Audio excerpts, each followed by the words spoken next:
Dudes, welcome to Splat from the Past, the only 80s themed horror and sci-fi show where things could get totally radical.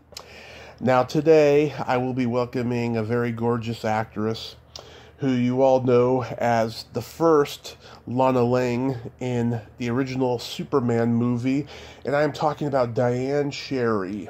Diane Sherry is coming on the show today.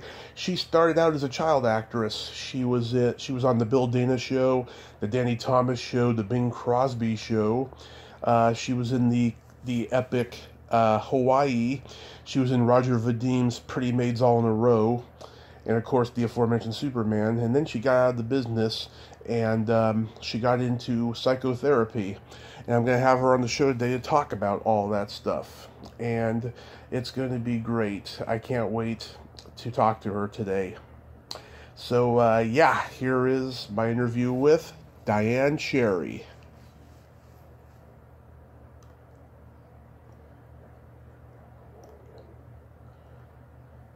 Hey, Diane, welcome to the show. How are you today?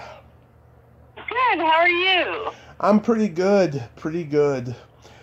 Considering all the fires and smoke that we have over here, but other than that, things are good. Where are you? Redding, California. Oh dear. Yeah, we just have it in Chico and stuff. We're safe from it. It wasn't like 2 years ago when we had to be evacuated. That was pretty bad. Oh, good. I'm glad it's not that bad this time for you. Yeah. This is such a great honor. Thank you for taking the time today. Well, you're welcome. Nice to meet you. Nice to meet you, too.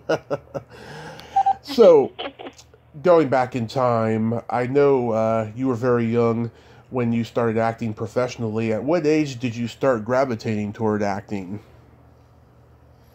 Oh, geez.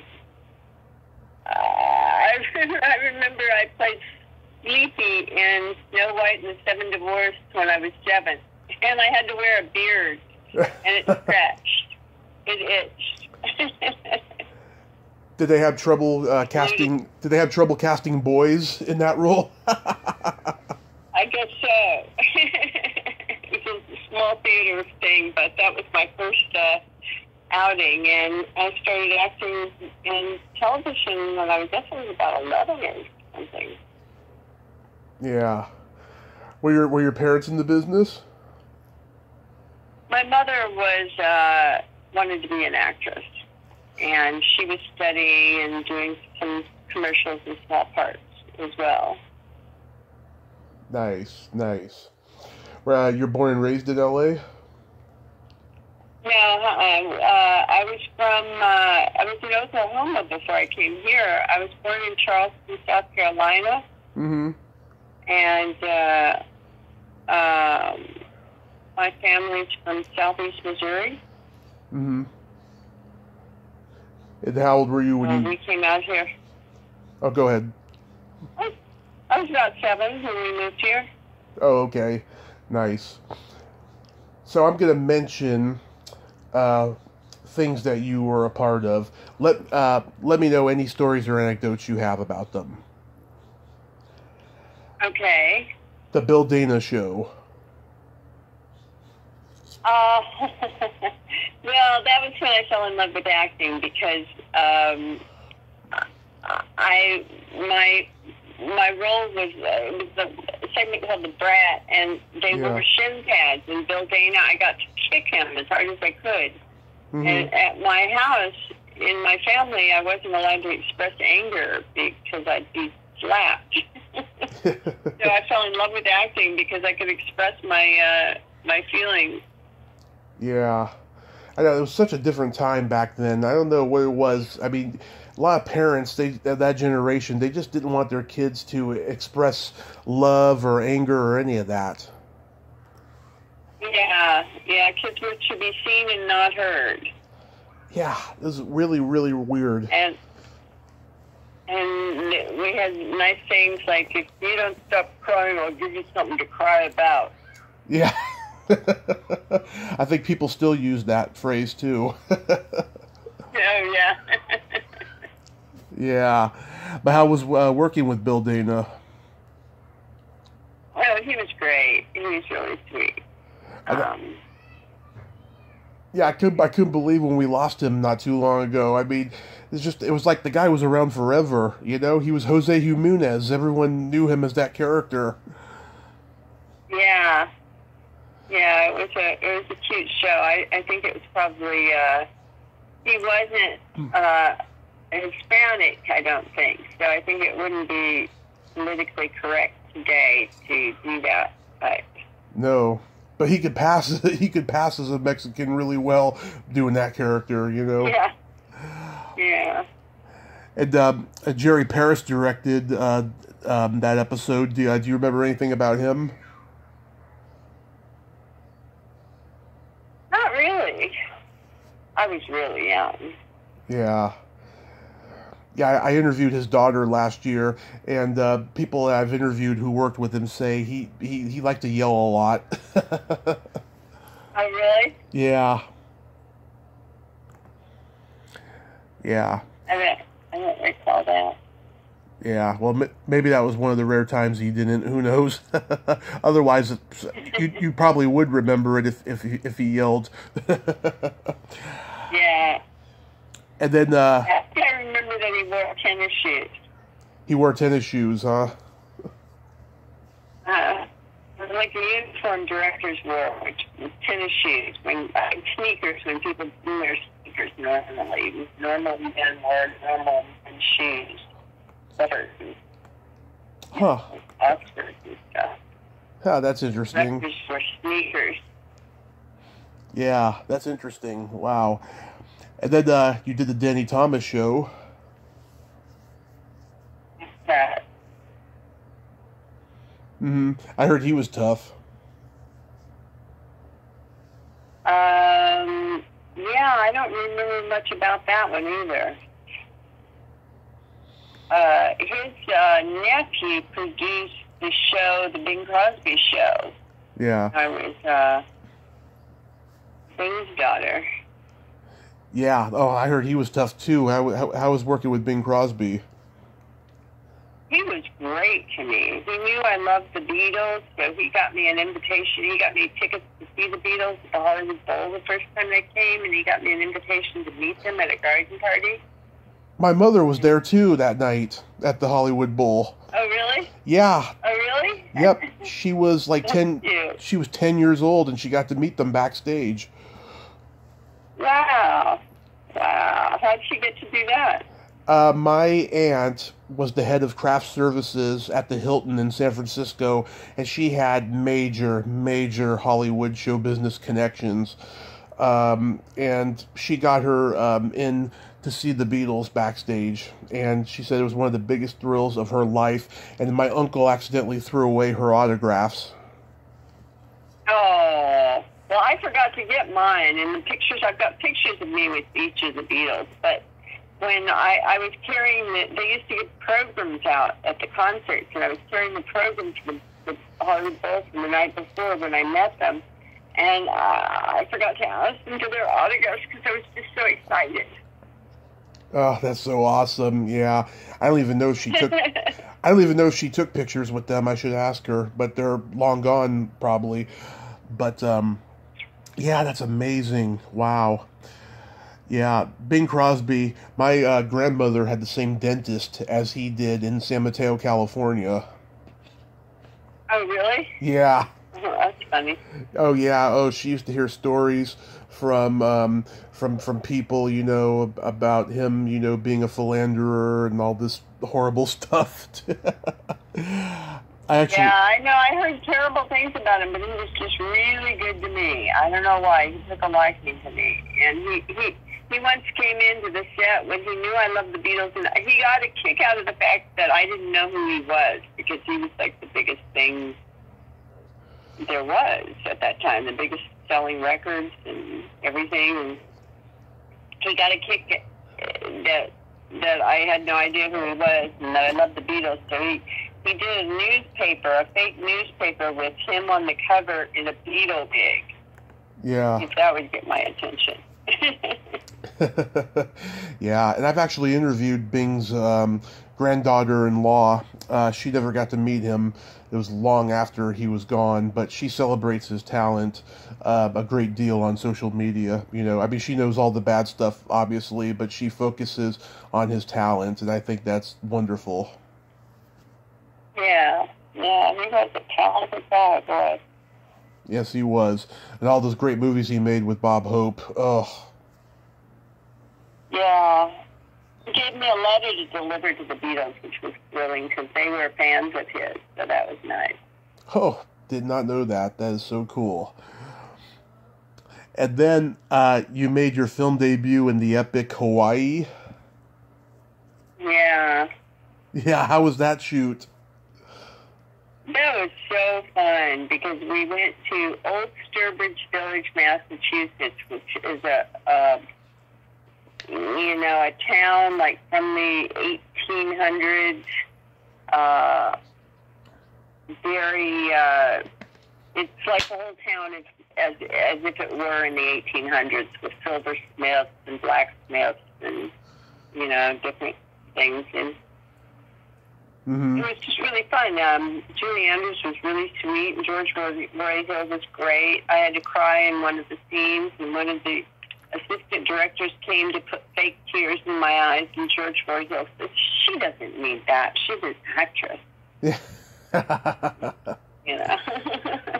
Yeah. So that was cool. He respected me as an actor at that age. Yeah, I can imagine it was probably a long shoot. How long were you there for? I don't know, but they wanted me, they were talking about having me dye my hair black and go to Hawaii and play Julie Andrews' granddaughter, who reminds her of her sister in it. Yeah. But that conflicted with meeting the Beatles. It was the same summer. So I couldn't turn down the Beatles. Yeah. There's so many iconic actors in the movie. Julie Andrews, who you mentioned, also Max von Sydow, Richard Harris, and Gene Hackman, who was later in Superman, just like you. Yeah. God, that was just amazing. Yeah, we never put that together that we were in that same movie. When I was on the set of Superman, I should have talked to Gene about that. Yeah. You did get to did you get to meet him on both movies or just one of them? Well, Superman, I don't remember. I was so young on Hawaii. Yeah. Did you take a little bit of a break before you did Pretty Maids All in a Row? Yeah, well, my mother, when I was a kid acting, my mother stopped my career. Uh-huh. So there was a long break. So I didn't act again until after I was 18. And I went away to college, and I came back, and I thought, well, I'll pick up a couple of gigs in the summer between semesters. And I was on a 20th Century Fox's lot on an interview for somebody else, and Gene Roddenberry saw me in Roger Vadim and cast me in Pretty Maids. And that was a fiasco. I recently read Gene Roddenberry's book, and it talked about how angry Vadim was at me because I wouldn't do the role I was cast in that called for nudity. I thought he would, like, go along with it being not nude, and he thought I would surrender and be nude, and it was a stalemate. So we just, I ended up having a bit part in that movie. Huh. Yeah, was it a good experience working with Vadim overall, though? Not really. It was fun. I mean, I don't know. Those were wild times. I mean, that was a... Was Jane Fonda on the set? No, I remember her from the auditions. There we were having the screen tests were out in Malibu at their house on the beach. Yeah. And there she was with all these scantily clad, 18-year-olds in bathing suits and her husband, you know, doing sex scenes on there. It was kind of, they got divorced during that, I think. Yeah. She's been married like 4 or 5 times, something like that. But, was Gene Roddenberry a good guy?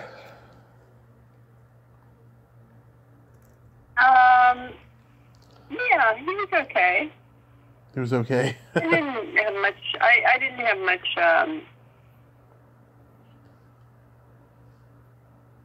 back and forth with him.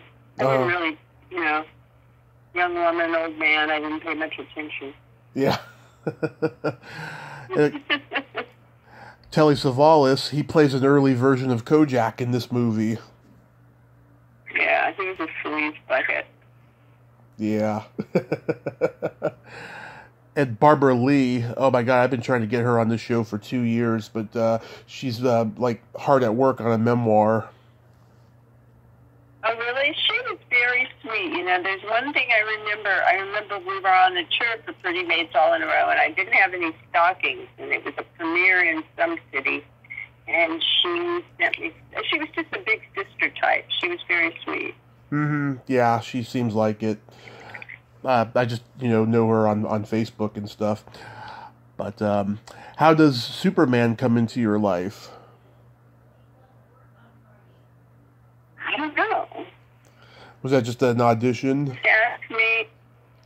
They just asked me to go out to Canada and do it. I think I cast it just from my work or something. Yeah. Did you do a screen test with Jeff East? No. Yeah. To me, it's the greatest superhero movie ever made. Even with its dated special effects, I think it still holds up. It's got just a rich story because I love the special effects because they're real. Yeah, because they're done for real. Yeah, because I think Richard Donner, he got handed a script that was a lot more campy, like the old Batman show from the 60s, and he said, no, we can't do Superman like this. We have to make it very true and respectful to its origins, in the comic book, and show how he was formed, and make it, no doubt put humor in it, but just make it more sophisticated kind of humor, and that's what made the movie so great, I think. Yeah, it was really, and he was a superhero. Oh yeah, Christopher Reeve. Oh my God, he did a brilliant job. Nobody could have done it as good. And they tried to get huge A-list stars to do it, including Clint Eastwood, which I was like, what? You can't get Clint Eastwood to play Superman. Or James Caan, too. I heard he was offered. That is just crazy. But I think that they did a good job of casting you, and 3 years later, or no, it was about 5 years later, Superman 3 came out, and Ned O'Toole played Lana Lang, and I think she came very close to capturing your essence and beauty that you had, Well, thank you. Yeah. I had moved to New York, and I hadn't left a forwarding phone number, and that was before cell phones. And I wrote them a letter when I found out that they were doing that movie, and Richard Lester wrote me back saying, we were looking for you. Really? So they wanted you back for the third one, and they couldn't get a hold of you? Well, I guess they wanted to audition me or something, or talk to me about it. I don't know, but they couldn't find me. Huh. That would have been great. That would have been great to see you back and stuff. But Annette O'Toole, she did a pretty good job, with the movie and stuff. There was a scene that was cut from the theatrical movie that I've seen it in the TV version where when young teenage Clark is running, after you guys. He passes by a train in which Lois Lane is on the train as a little girl, and that you don't know that she's Lois Lane until I think the mother calls her Lois or something. I thought that was so brilliant. Isn't that cute? Yeah, I thought that was just a brilliant idea, and they should have put it in the theatrical version. But I think Donner put it in his cut years later. Yeah, that's too bad what Donner went through though with the cut of Superman 2. Yeah. That was unfortunate. Yeah. Do you have any memories of making Deadly Intent? Not really. I do have a thing about Superman, though. Getting back to Superman, I met Marlon Brando at a wedding, and I said, "You were in the same movie." And he said, and this is because of the producers. I said, "What movie?" He said, "What movie?" And I said, "Superman." He said, "My condolences." Yeah, he got to that point in his career where he was like doing things just for the money, and I think he was a little mad, not so much mad, but just maybe deterred that he wasn't in Superman 2, that he was cut out of it, but that's showbiz. Yeah. Were you a production associate on Troop Beverly Hills? Actually, I was hired as the associate producer and given like a weird title that wasn't really what I was doing. So that kind of irritated me. Huh, I wonder how that happens. I actually had Jeff Canoe on a couple years ago, the director. Oh, yeah? Yeah, he's a interesting guy. Very interesting guy. But what made you exit from acting and getting into psychotherapy?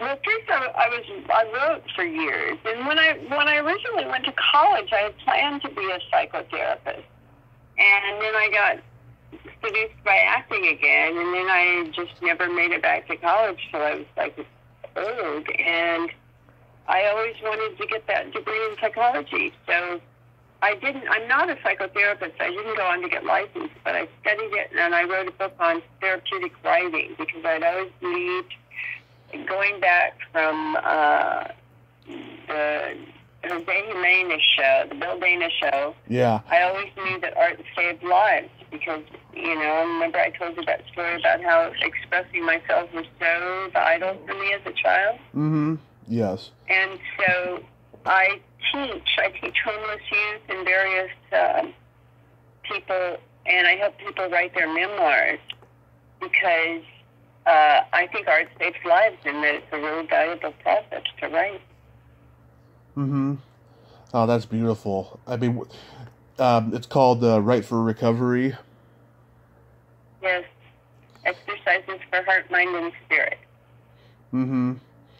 Did you learn a lot about yourself as you were learning about psychotherapy and stuff? Oh yeah, it was a great journey. Uh-huh. And I imagine you've helped a lot of people with it. Yeah, it feels really good. Like it feels really good. The homeless youth read my novels, and they go, "Wow, like you understand. You've been there, and you're back." And it's really, yeah. I have been able to help people, and it's really good. Yeah, I tried psychotherapy a couple years after my grandmother had passed, because she and I were very close, and she was just the whole defining of my childhood. I was only 18 when she passed, and it wasn't for me. It could have been the psychiatrist. He was a little condescending, and he told me basically that there was nothing wrong with me, and I just needed to get out more, which is true. But at the time, I just felt that there was something more to it. But in later years, especially after my car accident 5 years ago, I've just been able to let it all go. You know, I miss my grandmother all the time, but I have a new understanding of who she was, even before I was born. You know, because she was good to me, but she could also be downright mean, and she could yell and scream and stuff. And I found out that she had actually spent some time in a mental institution, I think right after my mother was born, and she was she was a little abusive to my mother that I wasn't even aware of, and so I've gotten a lot of closure from it. Interesting. Yeah. And now, my mom, she's been in and out of therapy for the last 15 or so years, and she's struggling with alcohol and drug addiction right now. She just had an accident herself this summer. She took a fall, and she's recovering nicely, though, but it's going to take a while before the, the emotional aspect of it, sets in for her.